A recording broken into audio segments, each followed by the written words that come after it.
Joe Stiglitz is the former chief economist of the World Bank. He's also the author of People, Power and Profits, Progressive Capitalism for an Age of Discontent.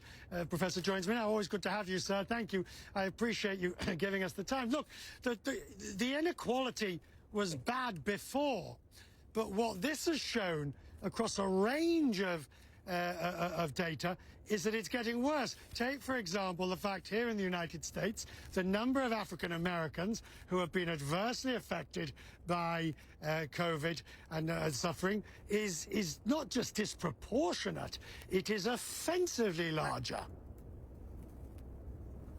You're absolutely right. And that reflects the fact that the United States has the largest health inequalities of any of the advanced countries. And the health inequalities are larger than the income and wealth inequalities, partly because we are the only advanced country that doesn't recognize access to healthcare as a basic human right. And because we don't have a good public health system so evident in what we've been going through, it means that those of low income suffer the most. When we look at this debate now between how and when to reopen the economies, it's not a zero-sum game. I understand that. Open the economy too soon, the health issue gets worse, and vice versa. Mohamed El-Arian wrote about the circular nature of this argument. How do you see it from an economics point of view, this debate? Well, I think the analysis which emphasizes that the economy can't open up really fully until the pandemic is under much better control than it is today, that is absolutely right. People are not going to go and start consuming if they're worried, if they go to the restaurant, if they go on an airplane, that they're going to get a disease. And people are even going to be uncomfortable going to work. So the reality is it isn't a lockdown. It's the fact that the disease is discouraging us from both producing and consuming.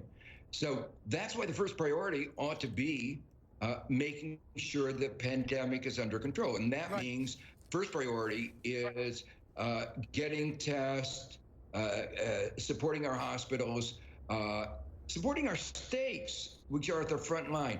And we haven't been doing that. Do you foresee, well, I suppose the answer is yes, there is going to be, but how much long-standing, deep, structural, systemic damage done to economies that 2, 3, 4 years down the road, we still will not have made up that income gap?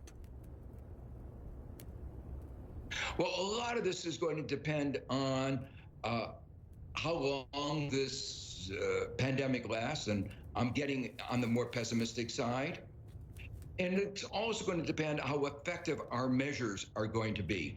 Now, the fact of the matter is that while the United States is spending oodles of money, more than others, to over $2 trillion, the way we spent it is not as effective as other countries. So if you look at the data that just came out from the IMF a couple of days ago, what you see is that the States is leading the world in unemployment. We're worse than other countries. It's not a way we thought we would want to lead the world. Other countries have managed their way through the pandemic so far, even though they started earlier in the disease, they've kept their unemployment rate much lower than the United States. And that means the households won't be as devastated. And the same thing goes for the assistance to the corporations. We've already spent a very large fraction of the money for the small businesses. It's not going to be enough. We didn't have a clear set of priorities. So with that in mind, the next stage of fiscal stimulus, the president wants the next, the United States, he wants it to be on infrastructure. Of course, there are certain problems about that in that it's a slow burner as a stimulus plan. Where do you think the next stage of the stimulus that even the IMF says will be necessary. How would you fashion that program? Well, I would begin with what are the big gaps that we didn't address before.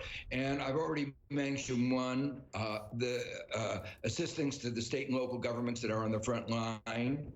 One of the things that we didn't do before is provide assistance to the large NGOs, to the educational institutions, research institutions, which are so essential for our long-run prosperity.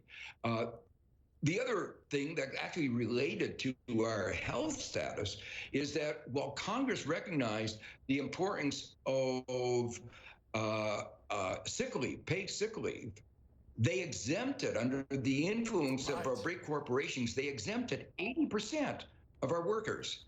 That's something that needs to be dealt with urgently. Good to see you, sir. Thank you for taking time today. We appreciate it.